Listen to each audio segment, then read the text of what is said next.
The air in Greenwich Palace was thick and suffocating. It smelled of damp stone, sweat, and something far more horrifying, the first hints of decay that would one day consume a king. Even the seasoned courtiers, men who had seen blood and brutality all their lives, gagged and stumbled. Some vomited. Dogs, drawn by the smell, licked at the floor where fluids from Henry VIII's slowly deteriorating body would one day seep.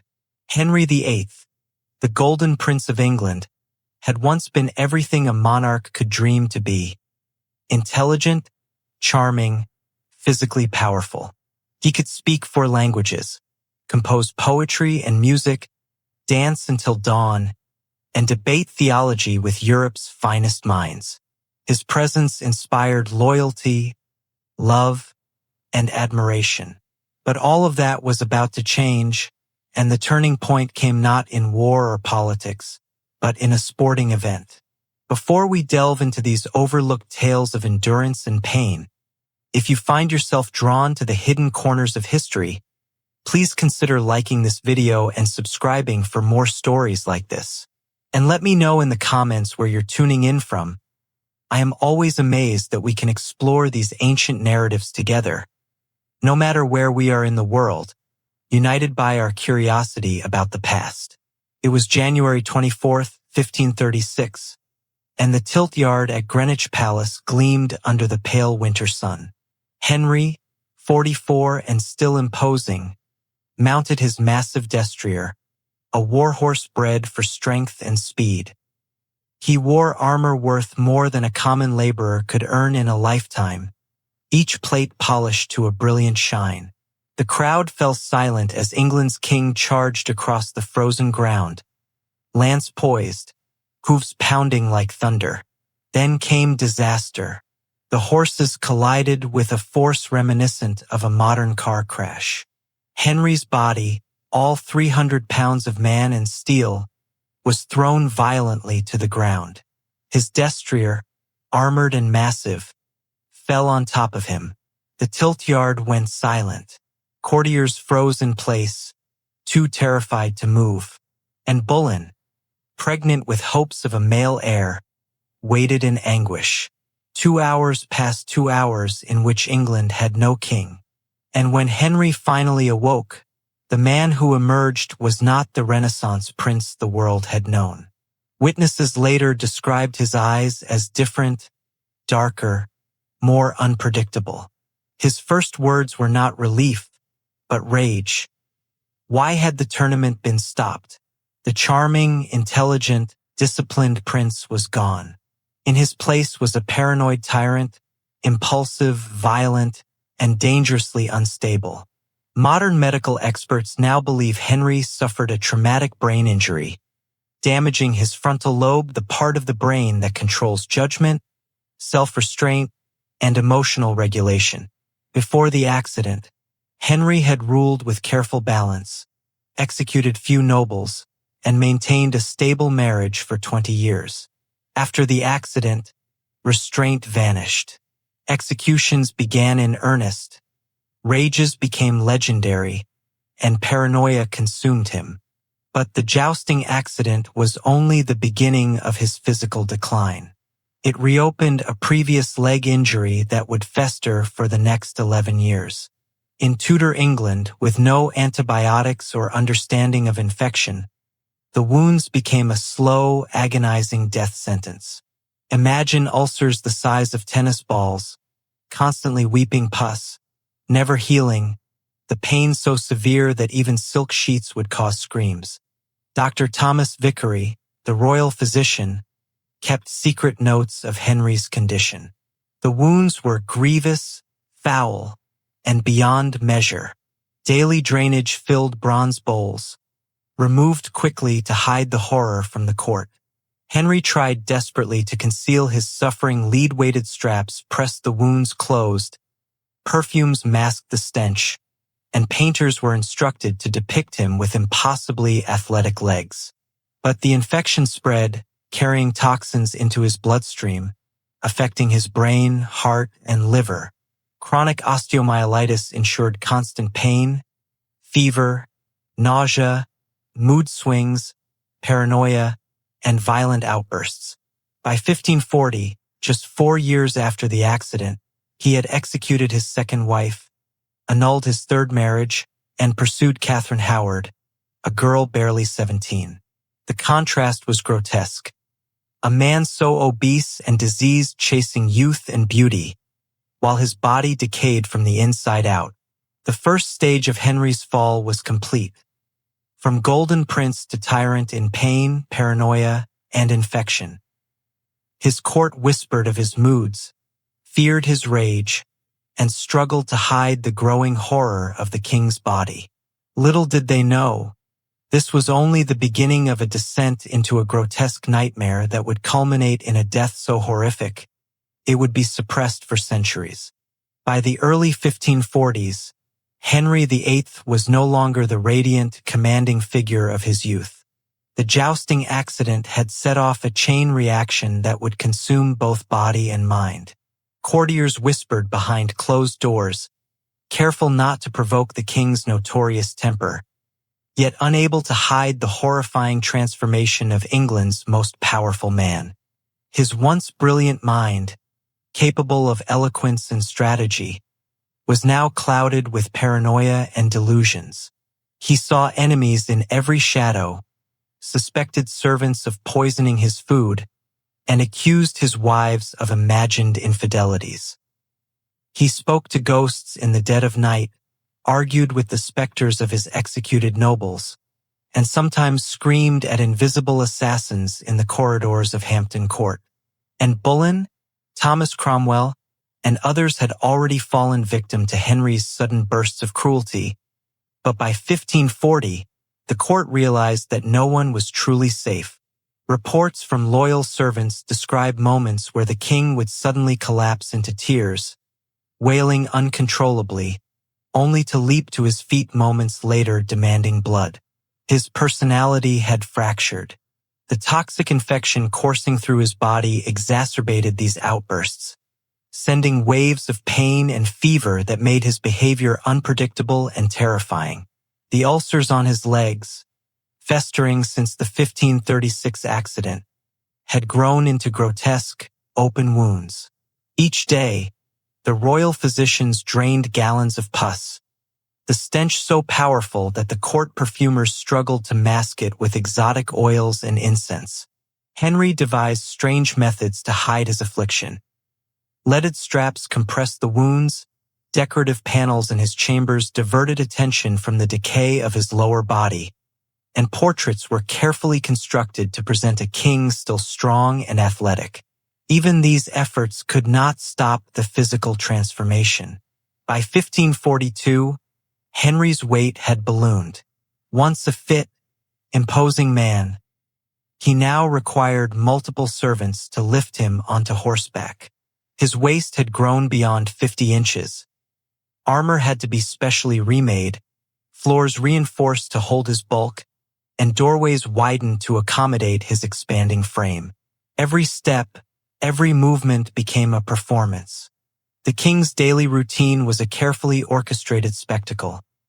Lifted from bed by pulleys, seated in a wheeled chair, dressed by 4 servants, and moved carefully to his audiences, all while maintaining an illusion of strength. Henry's obsession with death deepened. His final Whitehall portrait, long altered by his son Edward, originally depicted him gripping a wooden staff topped with a human skull, tapping it nervously against the floor during conversations. Some whispered the skull belonged to a monk from the dissolved monasteries. Others claimed it was an executed enemy. This grim walking stick was not mere decoration, it was a symbol of his deteriorating mind. A man obsessed with mortality, guilt, and power. Court life became a theater of terror. Colored ribbons discreetly signaled the king's mood. Red for rage, black for despair, white for moments of rare calm. Servants learned to anticipate fits of anger over trivial incidents. A sneeze, a misstep, or an accidental brush against the king's robe could result in banishment or confiscation of lands. He even executed people already dead, having forgotten their deaths in earlier fits of paranoia. By 1544, Henry was almost unrecognizable. His face had swollen grotesquely from fluid retention. His eyes, once bright blue, were yellowed and bloodshot, sunken deep within pouches of discolored flesh. The stench of his body was impossible to disguise. Perfumes, incense, and herbs offered little relief. Visitors approached with pomanders pressed to their noses. The more delicate ladies of the court excused themselves mid-appearance, retching quietly. Yet the king continued to project authority.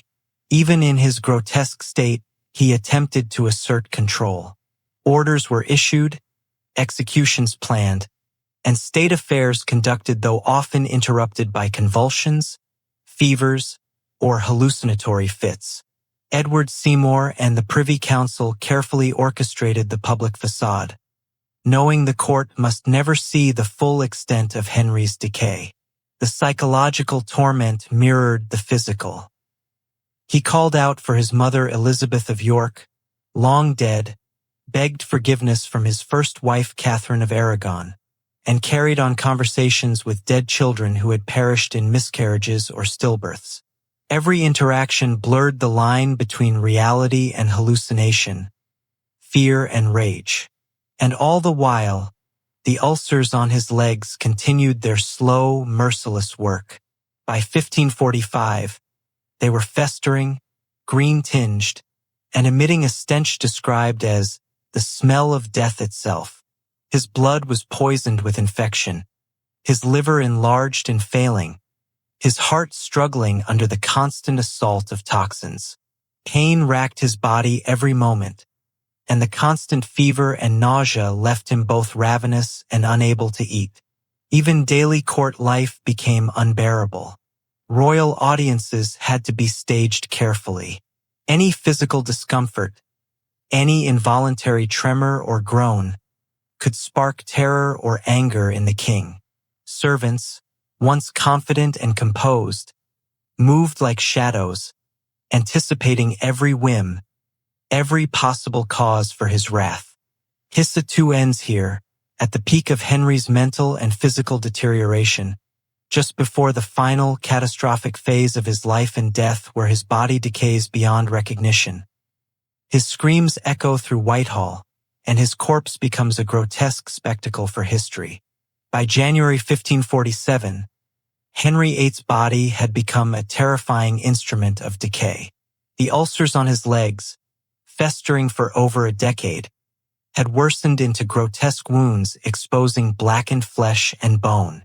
The infection, unchecked and relentless, coursed through his veins, poisoning every organ. His kidneys began to fail, his abdomen swelled with fluid, and his tongue had grown so swollen that even speaking became a gargling struggle.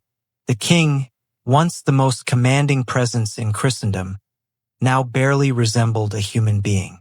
Court physicians tried everything within their limited knowledge. Dr. Thomas Wendy and others worked tirelessly to stem the infections, packing wounds with herbs, applying poultices, and attempting primitive drainage techniques. But the poisons in his bloodstream ravaged his brain as much as his body. Mood swings became extreme, delirium frequent. One moment, he would grasp a lucid thought. The next, he would scream at unseen enemies, plead with long-dead children, or strike at loyal servants in terror. Henry's paranoia reached unparalleled heights. He suspected poisoning from his leg dressings, tested ointments on his servants, and demanded that food tasters try both meals and medicine first. The court adapted, developing secret codes and warning systems, but nothing could fully shield them from the unpredictability of a king rotting alive. January 27, 1547, marked the beginning of the end. Henry suffered what modern physicians identify as a massive stroke. His face drooped grotesquely on one side, drool stained the pillow, and speech, already garbled by his swollen tongue, became completely incomprehensible. 6 servants struggled to support him, their combined strength barely enough to prevent injury during convulsions. Yet even in this paralyzed state, he attempted to assert authority, trying to sign death warrants with one functioning hand. By the early hours of January 28th, Archbishop Cranmer, summoned to administer last rites, found a scene of unimaginable horror. Henry convulsed violently, vomiting black bile from a digestive system hemorrhaging from years of infection.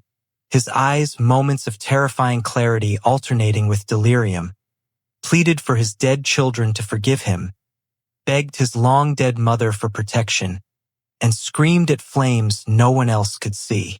Cranmer had to excuse himself repeatedly, retching from the stench of death that filled the chamber. Finally, at 2:07 a.m., January 28, 1547, Henry VIII succumbed. But even death did not end the nightmare. His body, ravaged by infection, began decomposing at shocking speed.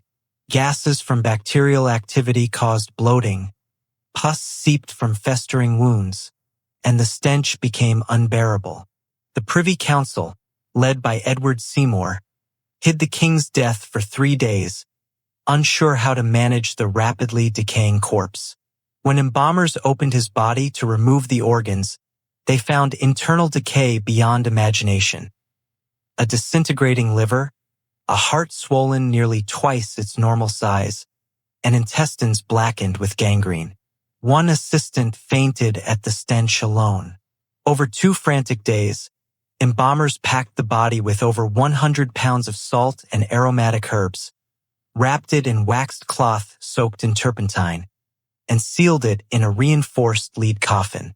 Even this extreme preservation could not contain the horror. During the lying-in state at Whitehall, pops and gurgles echoed from inside the coffin as gases continued to build. When the coffin was transported to Windsor Castle on February 14th, the procession, delayed by mud and the coffin's immense weight, faced disaster. Overnight at Can Abbey, one of the dissolved monasteries Henry himself had destroyed, the lead coffin split with a thunderous crack, releasing putrid fluids that pooled on the chapel floor. Dogs found their way inside, licking at the leaked remains, completing the king's final indignity. The official records, of course, claimed Henry died peacefully and was buried with full honors. In reality, his death was a grotesque testament to a life ruled by power, paranoia, and the slow, torturous decay of the human body. The once golden Renaissance prince, celebrated for his charm, intellect, and martial prowess, ended his life as a 400-pound mass of infection and decay, abandoned by courtiers and ultimately desecrated by scavenging animals. Henry VIII's story serves as a chilling reminder. Even the most powerful ruler is mortal, and the physical and psychological consequences of unchecked trauma can transform a brilliant monarch into a monster. His life, death, and the centuries-long cover-up reveal a side of Tudor history that official chronicles never dared to show the king as a man ravaged by his own body, haunted by paranoia, and ultimately defeated by decay itself.